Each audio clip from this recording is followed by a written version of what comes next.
Today I'm going to draw a few different types of foundations for a small building like a cabin or a shed. First one is going to be on 4x4 skids. This type of building is designed to be portable. I'm just going to take a small notch out of either end of the beam. This is so that when you're putting it on the trailer or taking it off the trailer that it doesn't get stuck in the dirt. Now I'm just going to copy this one over a certain distance. You can put these posts directly on the ground if they're treated, or you can put them on concrete blocks. You'll probably want to use blocks if your ground is uneven. I typically will put a shingle between the concrete blocks and the beams because the moisture from the concrete will wick up into the wood, and shingles are waterproof. Now I'm just putting the floor joists on top of the beams, and I'm going to space them every 16 inches on center. The very last one will have to be adjusted, but you want to make sure that the edge of your plywood lands directly over the middle of a joist. You can put a rim joist on either side if you want for added strength, but it's not necessary. Now I'm going to put some holes in the ground.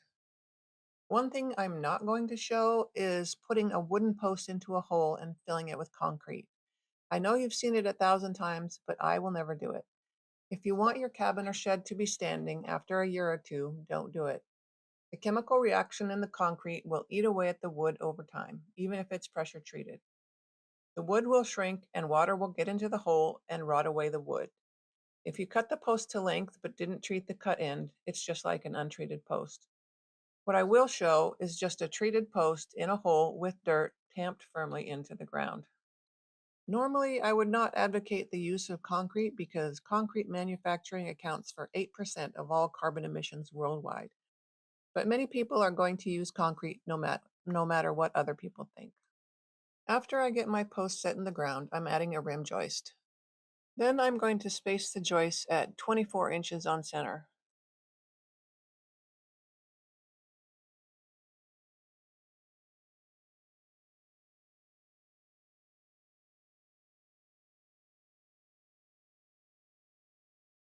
If your post gets in the way of the joists, you can just put one joist on either side of the post.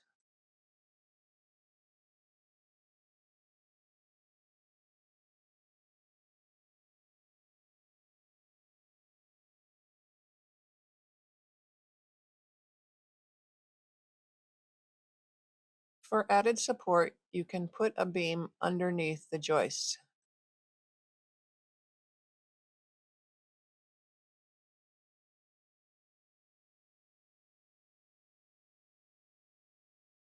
or you can use joist hangers, or both.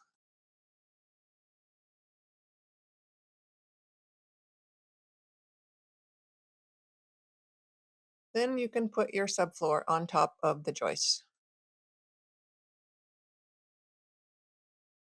If you don't want to dig holes or you can't dig holes, you can use camo blocks or something similar. You can just put a 4x4 post in the center, or you can start with the rim joist. These plastic camo blocks are about the same price as the concrete foundation blocks.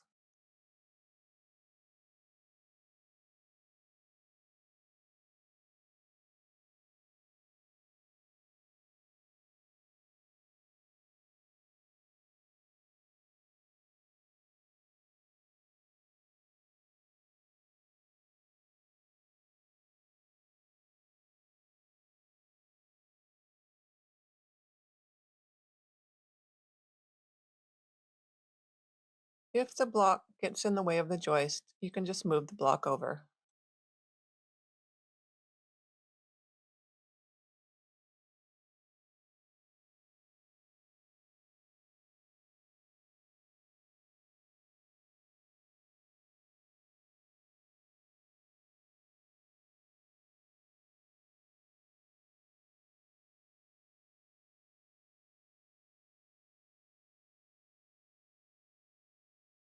Now you can put your subfloor on top of the joists. Now I'm going to dig some more holes in the ground. I'm just going to do a little bit of measuring here so I know where to dig my holes.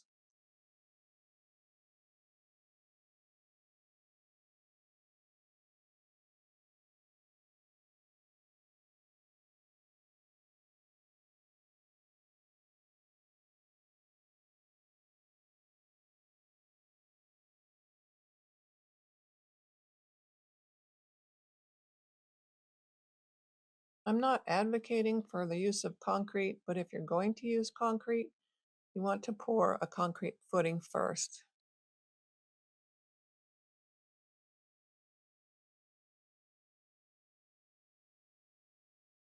Then you can put concrete blocks on top of those.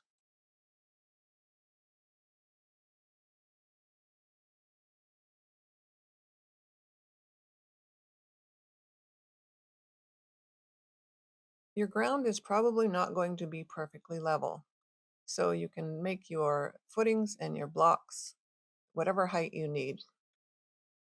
You just want the footing to come above the ground a little bit. You don't want to bury your blocks.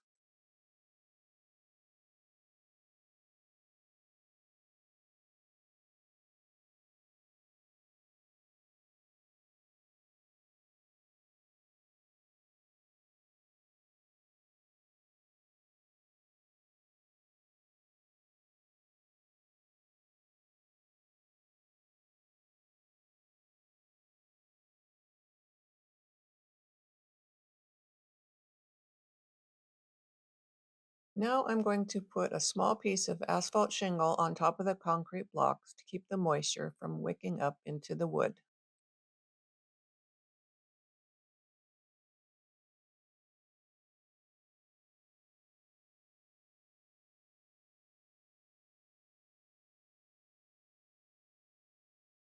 Then I can put the rim joist directly on top of the shingle. You can also use a beam here instead. You want to look up a span chart on the internet.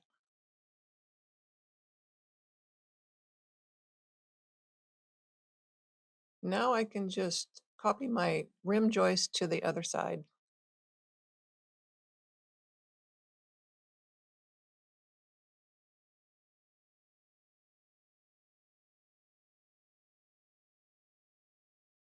Now I'm just going to import one of those fancy concrete blocks that I bought at the big box store.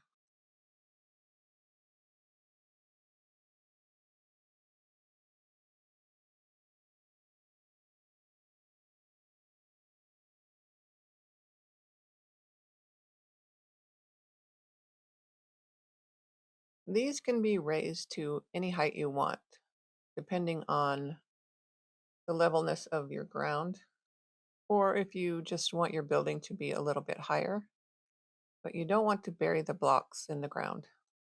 If you live in an area that freezes, they will shift over time and could fall off the foundation. These foundation blocks are designed for a 4 by 4 or 4 by 6 post, or you could use two 2 by 8 or 2 by 10 joists. Now I'm just going to copy a platform that I already made because there's no sense in drawing a new one.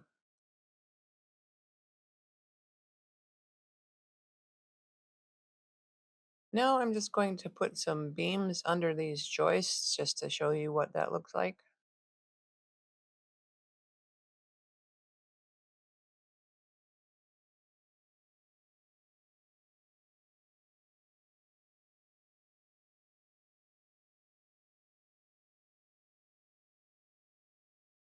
You want the joist to overhang the beam by at least a few inches, but up to half the distance of the joist. You don't want the rim joist sitting directly on the beam because it will rot out a lot faster.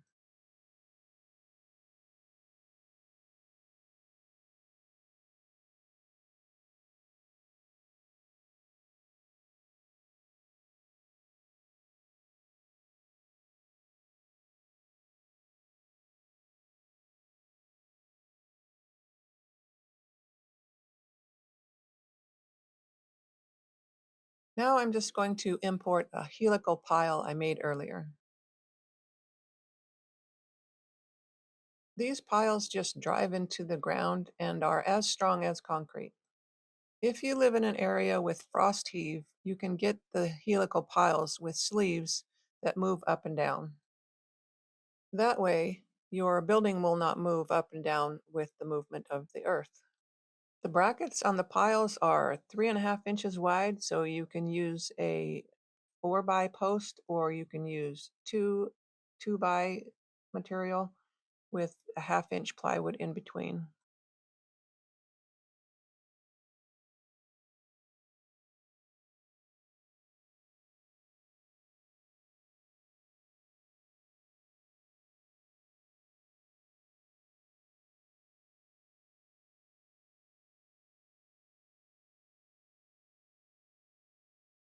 And that's all I have for today. So if you have any other ideas about foundations, let me know in the comments below.